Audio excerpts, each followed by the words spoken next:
Geological research has revealed marked climatic changes in Oman over the past 7,000 years. Once the land was well watered, but settlers stripped the forests, destroying the watershed.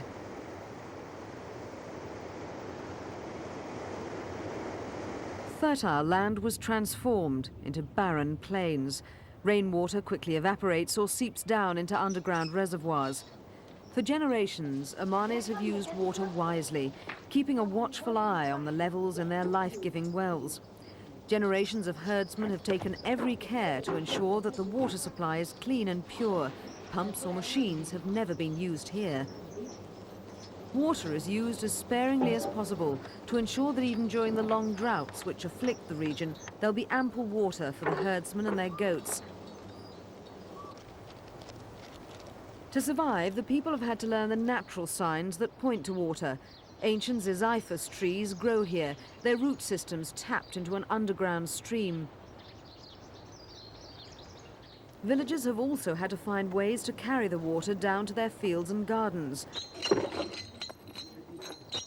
These men are cleaning out a water channel which runs through gravel and rock to the mouth of a valley 2 kilometers away. For at least 500 years, the system, known as a Falaj, has supplied a tiny desert community. Oman has a total of 4,000 water-carrying Falaj, some of them carved out of solid rock as long as 1,800 years ago.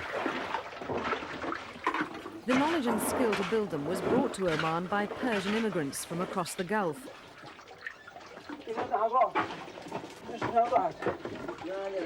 According to legend, King Suleiman, the builder of Persepolis, was blown off course while flying across his kingdom. Strong winds carried him across the Gulf to Oman, where he landed at the fort of Salut, near where these men are digging. There he commanded the Falaj to be built. In reality, it took mere mortals hundreds of years to carve out these underground passages and create the intricate reticulation systems which irrigate green desert oases.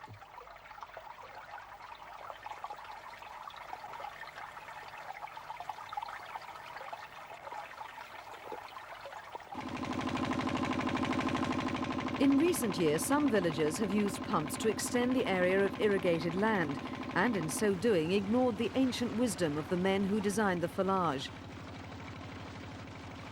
In some places, groundwater levels dropped drastically as demand outstripped supply. As the Falaj dried up, farmers were forced to abandon their properties.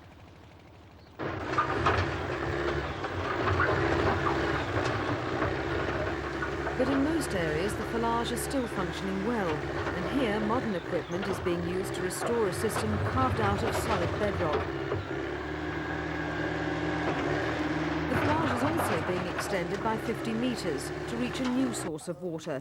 Modern technology might be creeping in, but much of the job is still done in the traditional manner. Below ground, the men work in clammy heat and cramped conditions.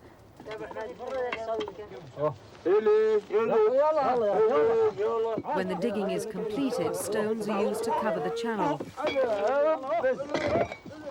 When Falaj were first constructed, roof slabs were carried down from the mountains by donkeys, lowered through vertical shafts and fitted from within. Now the roof stones are strengthened with steel-reinforced concrete to protect the water channel. The hardened concrete will then be covered with gravel, leaving little sign of the engineering marvel below. Through the cleaned Falaj, water tumbles towards the village. For centuries, a desert oasis has been dependent on the system, yet no one knows who built it or exactly when. As it surfaces, the Falaj divides to feed a network of open channels running through the oasis. People are now breaking the strict rules on the use of this water, and parts of the system are polluted with detergents. But the Falaj continues to act as a lifeline to the village. The world's deserts are advancing by 70,000 square kilometers a year.